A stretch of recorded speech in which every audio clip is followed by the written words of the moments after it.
Hi there, and I'd like to welcome you back to another episode of The Hangar with X-Craft.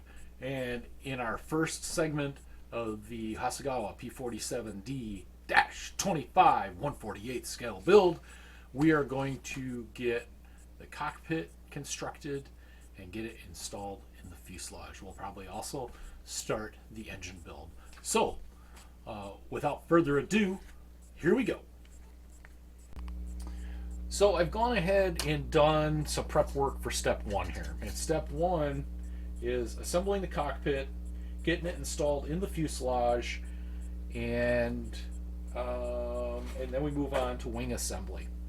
So I've gone ahead and I've pre-prepped some stuff. You see I have the engine cylinders painted.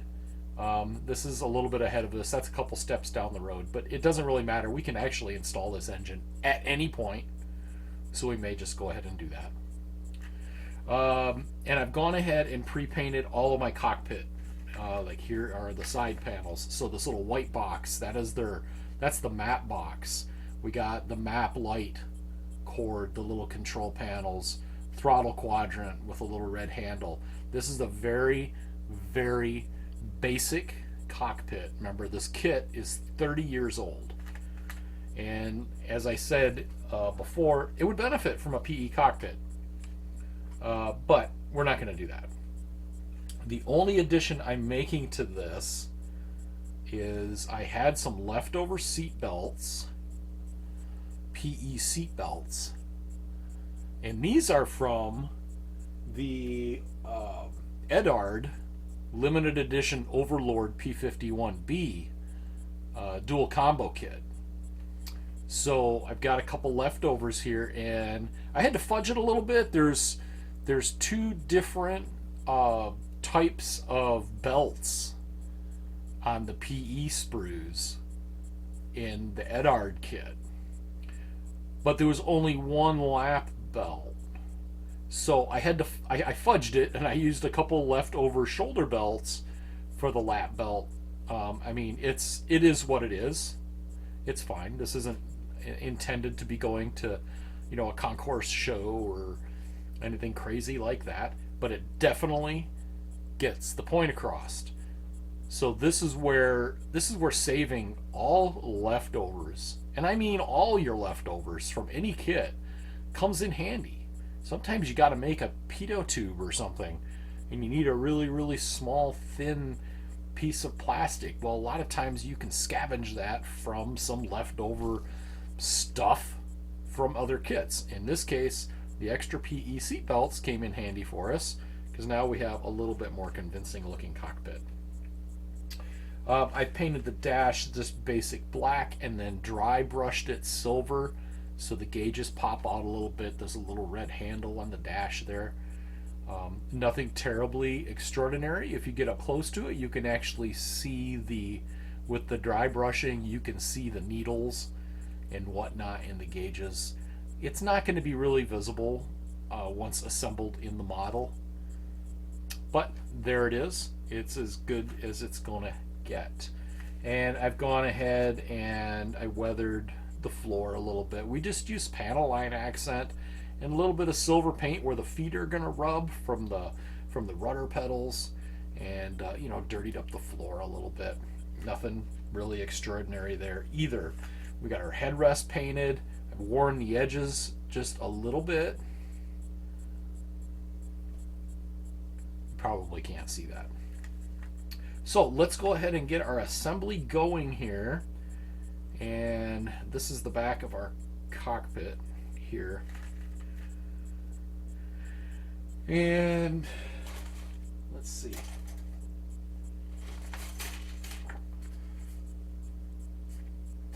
So yeah, so this one, these are actually keyed. You can see this slot on this side right here is shorter than this one. So you can't put these side panels in the wrong position. They are what they are. If you're going to put it on the wrong side, you're really going to have to work at it.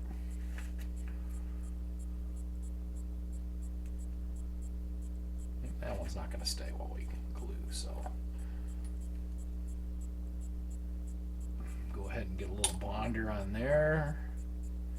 Again, as I've mentioned in my previous videos, I'm using Tamiya Extra Thin. Actually, it's a Tamiya Extra Thin bottle filled with MEK that you can get at hardware stores here in Michigan. They're outlawing it due to VOCs. So what's left in Michigan is what you're going to be able to get. Other states, I'm sure you can probably still find this. When I found out they were banning it, then I bought 2 full quart cans, and that will probably last me the rest of my life. So I won't have to worry about it. Alright, so there's our cockpit walls.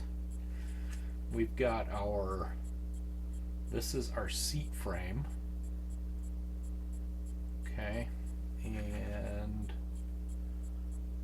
so this is going to set just like this. There's just this little notch on the back, and then if you could see this in that frame, there's a little tab on the bottom there, and it sets in there just like that. We'll throw a little bonder on here. I have a tendency to want to call this stuff glue, but it really isn't. It's more of a bonder. It's a plastic welder. And mind you, this stuff does not work if you put it on, like if I put it on this piece separately and then try to put it in place, it won't work. If it does, you're just getting lucky. You have to put the piece in place and then put your bonder on there and let it fill that joint, and it welds, melts the plastic together. So if you're having issues using Tamiya Extra Thin, or in my case MEK, you have to put your parts together. If you're not, that is absolutely your problem. Okay. Alright, so we'll stick our little dashboard in there.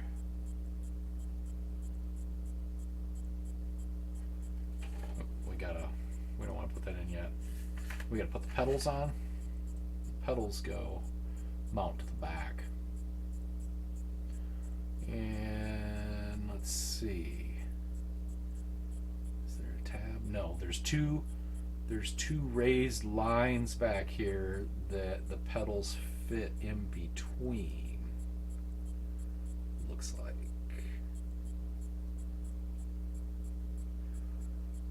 And it's keyed, so it can only go in one spot. Put a little bonder on there, push her down. Oh, that's great, except I glued them in backwards. Take them off, flip them over before the bonder sets. Throw a little more bonder on here, and just like that.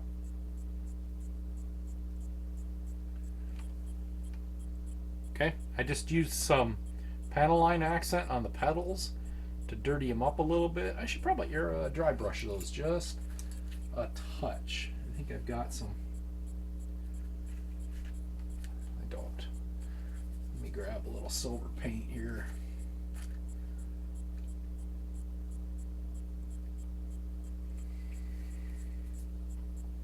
And when I say dry brush, I mean dry brush. So I put a little bit on here, and now I'm wiping most of this off on a piece of paper. Even that's still too much.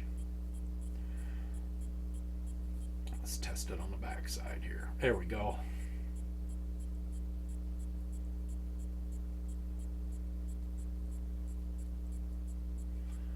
Okay, just a touch more.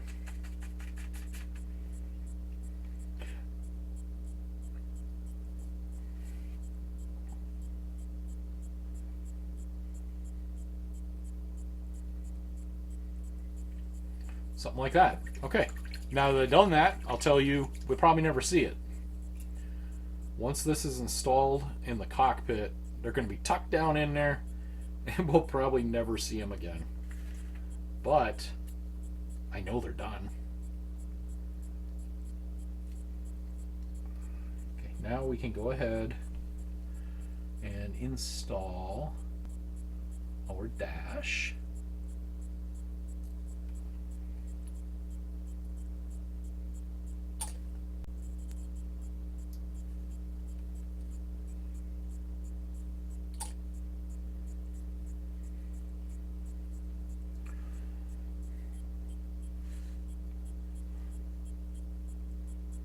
Okay, so our dash is in. This is, as you can see, this is a very quick built cockpit. I mean, some cockpits, some of the kits that I do will take me hours. Literally hours. And there's our seat. That fits in there quite nicely. It actually retains itself too, which is really nice. All right, I can't get a finger in there, so I'm just going to use the end of my tweezers to make sure it's seated well. So there we go. Straighten up our dash, and then we can put our back wall on the armor plate.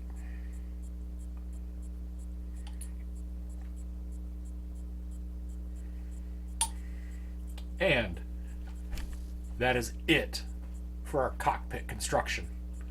That is all it took to do this. And actually, you know what? It looks pretty fair. For a 30-year-old kit, this is actually, I would say, considering 30 years ago, this is a pretty nice little cockpit. And the seat belts really help. Really, really help. If there were decal seat belts that came with this, I would have thrown those out anyways. I've used them before in the past, before I started using PE seat belts, and they look like decals on the seats. I had a model at a show.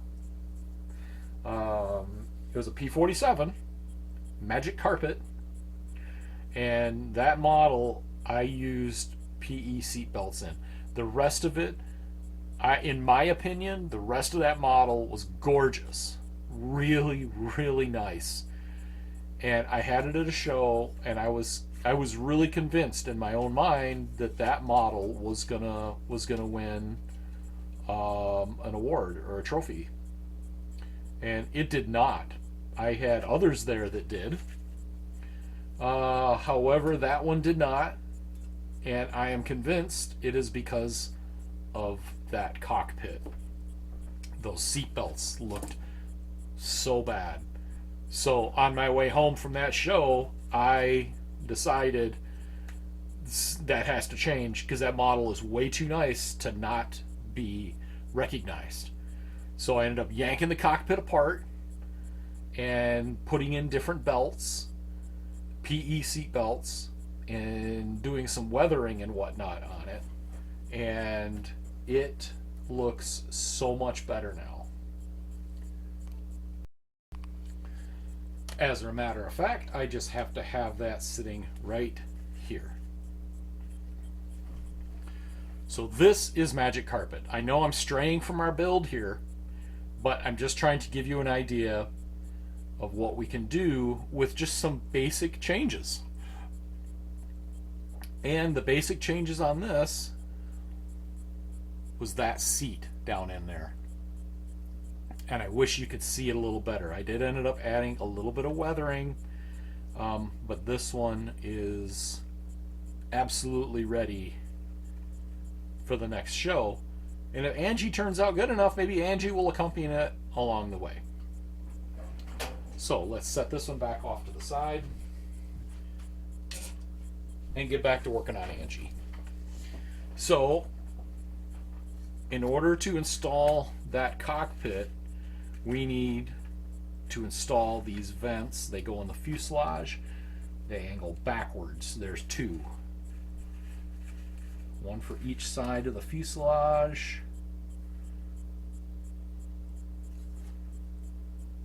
And it looks like There's a couple little tabs in there. Yeah, okay. It looks like it fits with those tabs there, so we don't have to remove them.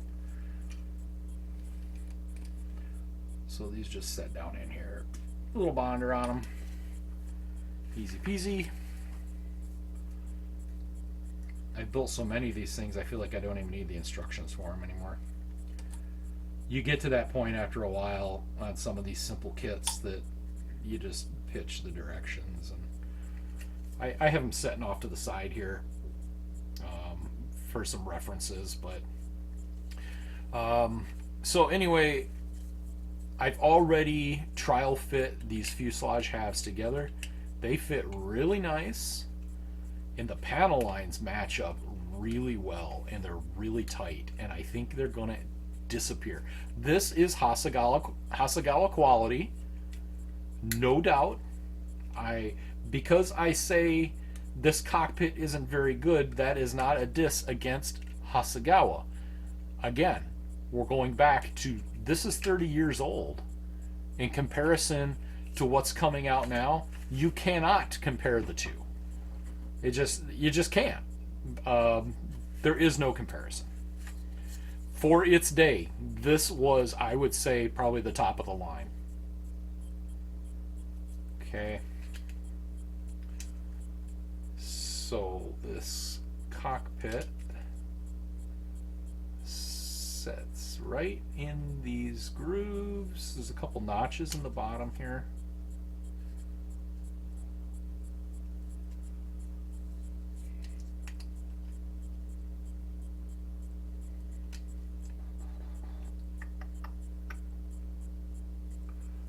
We're going to add the gun sight after we have this installed, I think. Well, hang on. Let's see.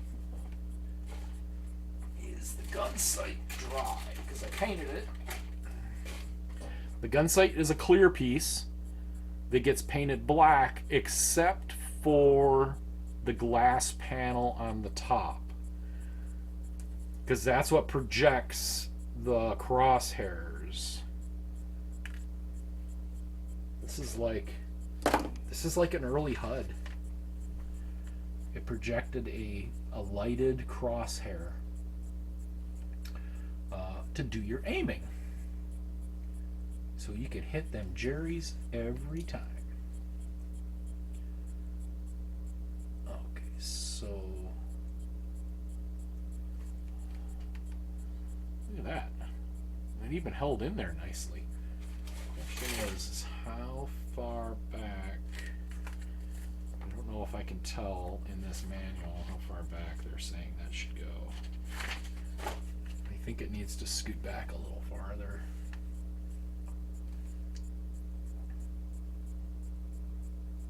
Well, here, let's do this. Let's trial fit this.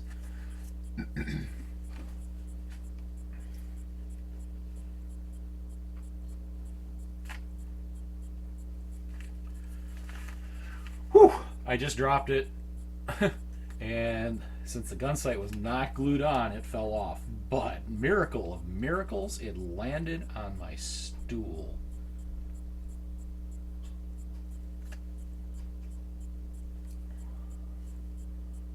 That don't happen very often. I got a bad carpet monster here, as does every model builder, to be honest with you.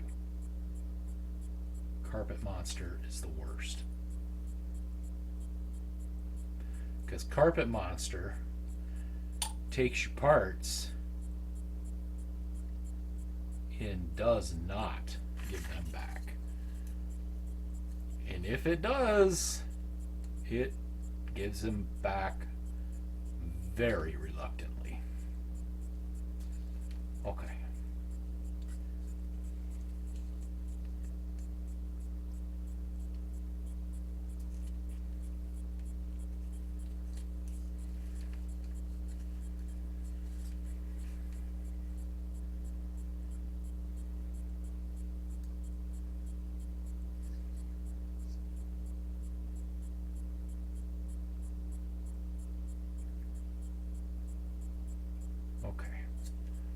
That is where our gun sight is supposed to be. We're going to go ahead and glue this this fuselage half to the cockpit floor, and the armor on the back also comes in contact. Let's see. Oh, it looks like the sidewall does too. So we'll put a little dab there as well.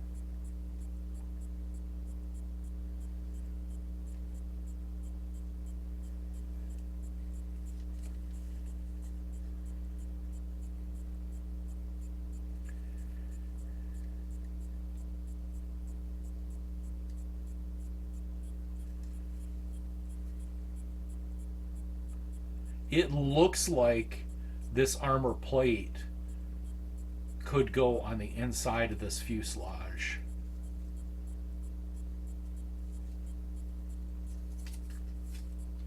But the fuselage is too thick. It would push it down way too far. The shape is the same, but that is not the way this goes together. If you're doing this kit, it does not go inside the fuselage side. Okay, let me just double check here, make sure there isn't anything else that goes on the inside of this fuse. I'm pretty sure there isn't, and nope. You can also see that I went ahead, I pre-painted this area on both halves for the tail wheel in case you can see up in there. I don't think we can, but I always do it anyway. And regardless of whether this cockpit has separate sides to it or not, I always spray the inside of the fuselage halves, so if anything is visible, it will match the cockpit. Okay. Oh, I did that.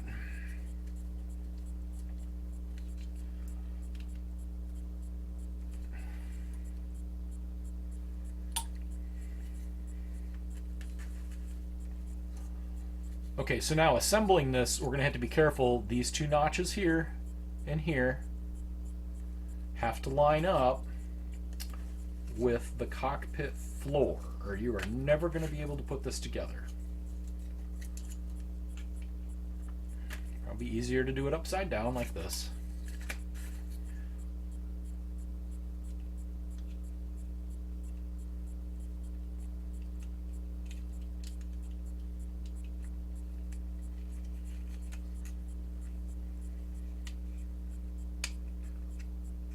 There we go, just like that. And wow, this one just, this front seam just popped right together and is nearly invisible. That is really nice fitment. I'm going to stand by my statement in my preview video for this kit that this is a really good beginner entry-level kit.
Now, it does not look like this kit has the option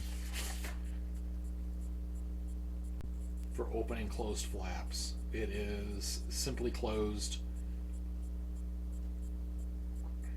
That is just the way they are.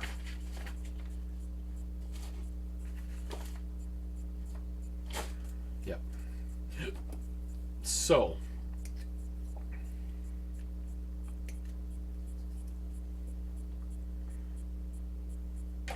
that's garbage.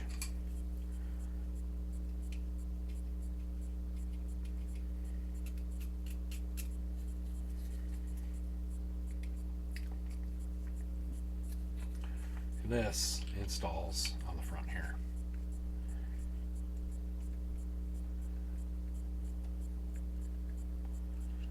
Okay, so you remember me telling you earlier that if you're having issues with this glue, you need to have the pieces together and then put the bonder on. However, I can't get to this center part, and I don't want to just try slopping a whole bunch of bonder around the outside edge. So what I'm going to do here, I'm going to put it on, and I'm going to lay it on here real heavy so the stuff evaporates really fast. So I'm going to put it on really heavy there. And that way, boom. Now, in this case, it's already bonded, and we're good to go, and there's no sign of any glue around the outside edge, which is exactly the way we want it. And now the engine glues on the front like this. The crankcase and everything needs to be installed on here yet. Like that. Okay, so we're going to close out this video for now. This is where we're at. This thing builds up really, really fast. So hang on to your butts. It won't take us long. Okay, so keep your eyes open. We'll be getting another video out here shortly. We'll be doing the wings, get the engine installed, finished up, etc., etc. But until then, don't forget, like and subscribe. If you like these videos, please tell your friends. Hit the notifications button, all that stuff. And also, keep in the back of your mind, don't forget to always keep your fingers out of the glue.